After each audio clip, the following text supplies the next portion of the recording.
नमस्कार दोस्तों, आपका हमारी वीडियो में स्वागत है। मोहिनी एकादशी विशाख माह के शुक्ल पक्ष की एकादशी को मोहिनी एकादशी कहा जाता है। यह एकादशी सब पापों को हरने वाली है। इस व्रत रखने वाले जातक है मोह जाल तथा पातकों से छुटकारा पा जाते हैं। मोह से छुटकारा पाने की कामना रखने वाले इंसान के लिए बहुत उत्तम है मोहिनी एकादशी का व्रत। मोहिनी एकादशी व्रत की विधि। व्रत के दिन व्रतधारी को सुबह ब्रह्मा मुहूर्त में उठकर सभी दैनिक कार्य स्नान आदि करके पूजा स्थल पर बैठे चौकी रखें। अब भगवान विष्णु के मोहिनी स्वरूप या माँ लक्ष्मी सहित भगवान विष्णु का चित्र स्थापित करें।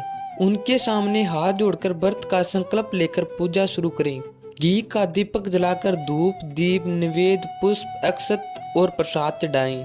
अब भगवान विष्णु को भोग लगाएं। अब भगवान विष्णु के मोहिनी स्वरूप की कथा सुने या पढ़ें।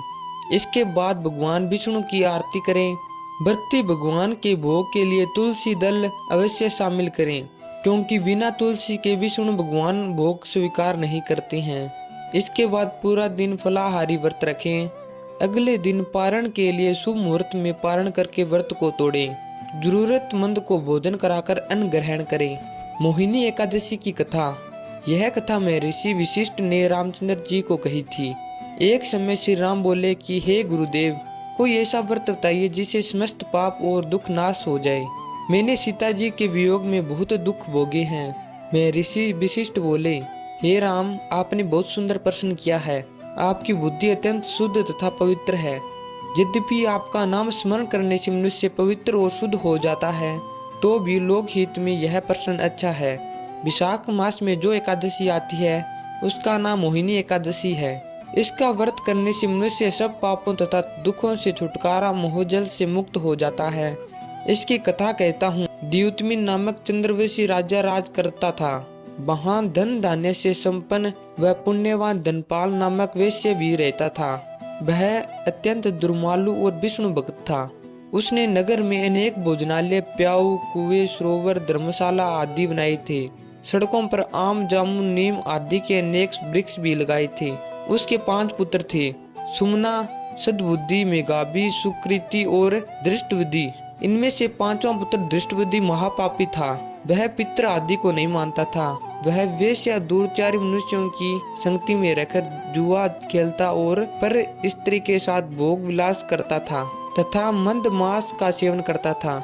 इसी प्रकार अनेकों कर्मों से वह पिता के धन को नष्ट करता रहता था। इन्हीं कारणों से त्रस्त होकर पिता ने उसे घर से निकाल दिया था। घर से निकलने के बाद वह अपने गहने कपड़े बेचकर अपना निर्वाह करने लगा।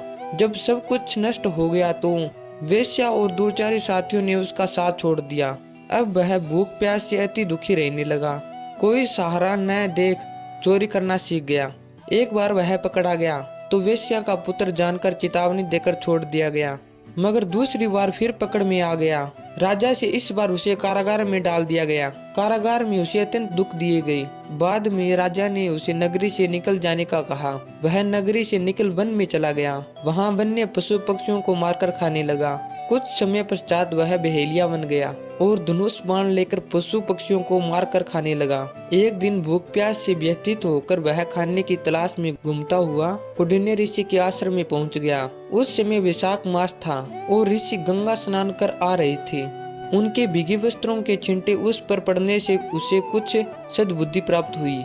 वह कौंडिन्य मुनि से हाथ जोड़कर कहने लगा कि हे मुनि, मैंने जीवन में बहुत पाप किए हैं। आप इन पापों से छूटने का कोई साधारण बिना धन का उपाय बताइए। उसके दीन वचन सुनकर मुनि ने प्रसन्न होकर कहा कि तुम वैशाख माह शुक्ल मोहिनी नामक एकादशी व्रत करो, इससे समस्त पाप नष्ट हो जाएंगे। मुनि के वचन सुनकर वह अत्यंत प्रसन्न हुआ और उनके द्वारा बताई गई विधि के अनुसार व्रत किया। इस व्रत के प्रभाव से उसके सब पाप नष्ट हो गए और अंत में वह गरुड़ पर बैठकर विष्णु लोक हो गया। आपको हमारी वीडियो अच्छी लगी तो कमेंट में जय श्री राम जरूर लिखें।